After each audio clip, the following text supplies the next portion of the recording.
कबीर सिंह के फैन हो ना, उसका स्वैग, माचो स्टाइल, लड़कियों को इम्प्रेस करने वाली पर्सनैलिटी, ये सब तो तुम्हें जरूर पसंद होगी। प्रीति को किसने टच किया, शाहिद कपूर के इस डायलॉग पर तो तुमने भी तालियां जरूर पीटी होंगी। जब ये मूवी सिनेमा हॉल्स में आई थी तो लोग इसे देखने के लिए पागल हो गए थे और सिर्फ 5 दिन में ही इस मूवी ने रिकॉर्ड तोड़ परफॉर्मेंस देते हुए 100 करोड़ की कमाई कर डाली थी। और वो भी तब जब ये मूवी अर्जुन रेड्डी मूवी की रीमेक थी और बहुत से लोग इस मूवी को ऑलरेडी देख चुके थे। लेकिन फिर भी हिंदी स्पीकिंग ऑडियंस ने इस मूवी को खूब पसंद किया और साथ ही शाहिद कपूर की एक्टिंग की भी लोगों ने जमकर तारीफ की थी। हालांकि इस मूवी में कंट्रोवर्सीज की कोई कमी नहीं थी, क्योंकि जहां एक तरफ शाहिद कपूर एकदम टॉक्सिक मेल कैरेक्टर का रोल प्ले कर रहे थे, वहीं दूसरी तरफ उनके कैरेक्टर की टॉक्सिसिटी को एक्स्ट्रा लविंग और केयरिंग दिखाने की कोशिश करी गई है। लेकिन इस मूवी में और उनके कैरेक्टर में एक इंस्पिरेशनल एंगल भी था, जिसे भारत की ऑडियंस ने समझना तो छोड़ो, उसको एक्नॉलेज तक नहीं किया। तो दोस्तों, स्वागत है आप लोगों का लर्नर्स पॉइंट पर। और आज की इस वीडियो में हम कबीर सिंह मूवी के दोनों एंगल्स की चर्चा करेंगे और फिर ये आप ही लोग डिसाइड करना कि कबीर सिंह एक टॉक्सिक इंसान थे या फिर एक इंस्पिरेशन। मूवी की शुरुआत होती है उस सीन से जहां कबीर सिंह सिगरेट पी के धुआं फूकते हुए एक घर में एंट्री लेते हैं और उनके स्वैग और स्टाइल का तो भैया क्या ही कहना।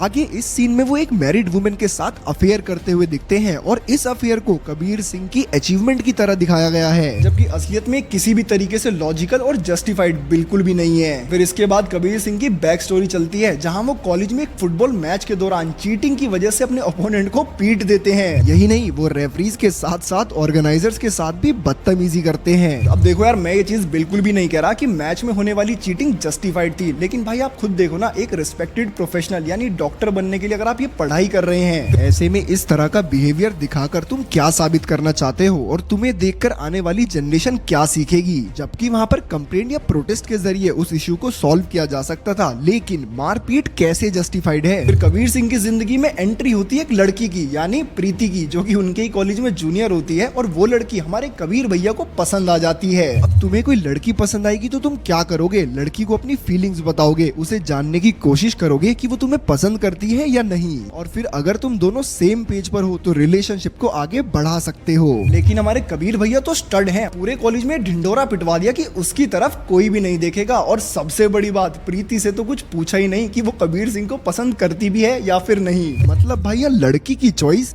खत्म, bye bye, tata, good bye, गया।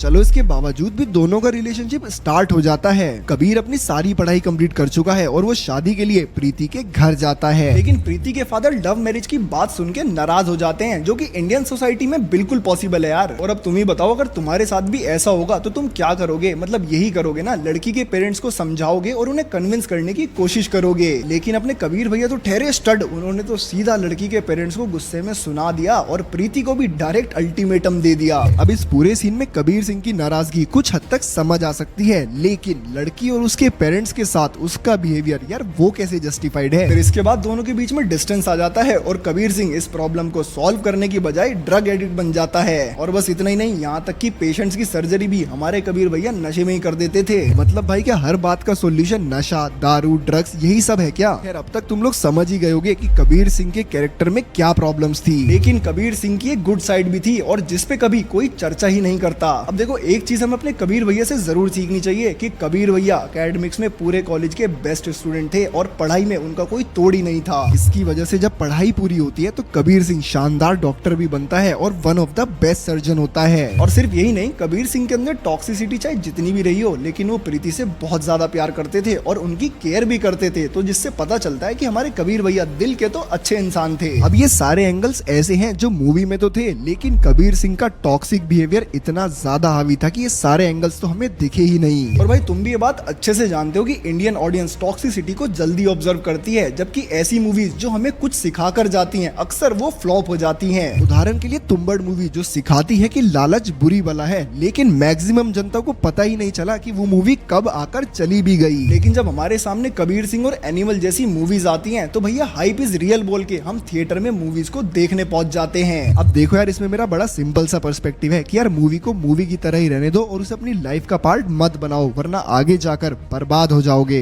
और इन सब के अलावा एक सलाह है तुम्हारे लिए, मान लोगे तो फायदे में रहोगे कि कबीर सिंह का कैरेक्टर सिनेमा हॉल में छोड़कर वापस आ जाओ, क्योंकि उसकी पर्सनैलिटी को कॉपी करने की अगर कोशिश करोगे तो बहुत पछताओगे, क्योंकि वो तो मूवी थी भाई, ये असली लाइफ है। अब यहाँ तक वीडियो देख ही लिया तो तुम ही लोग कमेंट सेक्शन में बताओ कि कबीर सिंह एक टॉक्सिक इंसान था या फिर एक इंस्पिरेशन। और कल फिर मिलेंगे आपसे ऐसी एक और वीडियो के साथ, तब तक के लिए स्टे सेफ, स्टे हेल्दी।